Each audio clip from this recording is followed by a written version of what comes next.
The next editing mode is the trim edit mode. Let's click it. The trim edit mode is context sensitive, and its main goal is to avoid creating gaps in the timeline. For example, let's take a look at this clip. With the trim edit mode activated, I'll hover next to the edge here and start to trim the clip. Notice that when I trim the clip, Resolve is actually pulling the following clips closer in order to close the gap.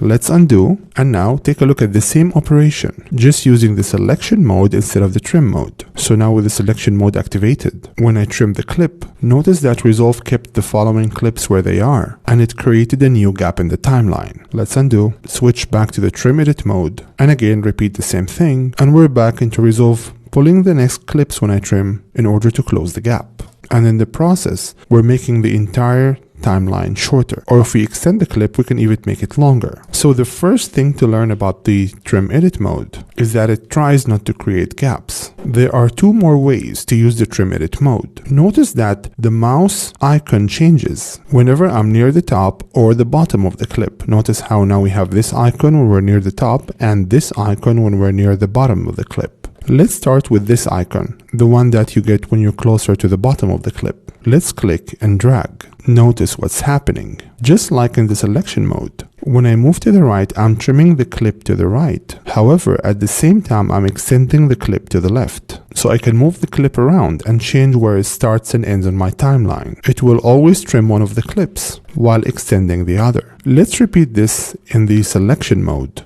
So I just switched to the selection mode. And now in order to move this clip to the left, I have to trim the clip to the left and move this clip next to it. And finally extend the clip after it. And again, this is okay, but it's not the fastest or the most efficient way to work. So let's undo, switch to the trim edit mode, place the mouse near the bottom of the clip, and simply move the clip around, essentially changing where the clip starts and ends. If you look to the monitor, you'll notice 4 different previews. This frame on the top left is the first frame in our current clip. So this is the first frame that is going to be shown from our clip. And this frame is the last frame in our clip. So you have the first and the last frames in our clip. And the 2 frames at the bottom, this is the last frame in the clip right before our clip. And this is the first frame in the clip that comes directly after our clip. So now I can exactly see the sequence. So the image is going to be moving from this frame to this frame, then this frame, and finally this frame. And I can simply drag around to change where things start and end. So I want the last frame of the clip before the clip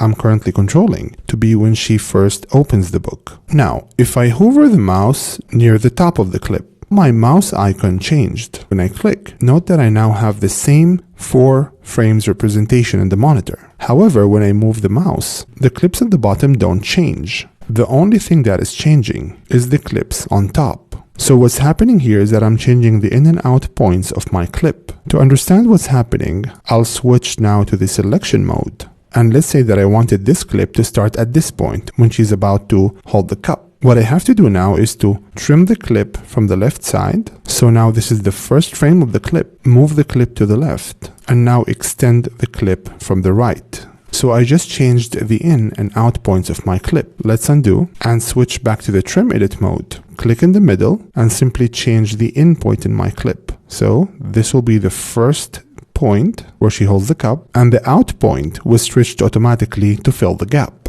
Note that when I click on a clip, I have this representation showing me the edges of my clip. So it's easier to understand how far I can stretch the clip from this side or from this side. So we're only changing the in and out points. So it shows me how far I can extend the clip from either side without running out of media. So Resolve makes it extremely easy to edit your timeline without creating any gaps. And one more very useful thing is that I can actually move groups of clips together. For example, I just switched to the selection mode, so I'll select these clips. And now I'll switch to the trim mode. And now I'll hover the mouse near the bottom of one of the clips. And now I can move the entire group together as one clip, instead of having to move every clip separately. And of course, if you hover next to the middle of the clips, you can change the in and out points of all the clips at the same time.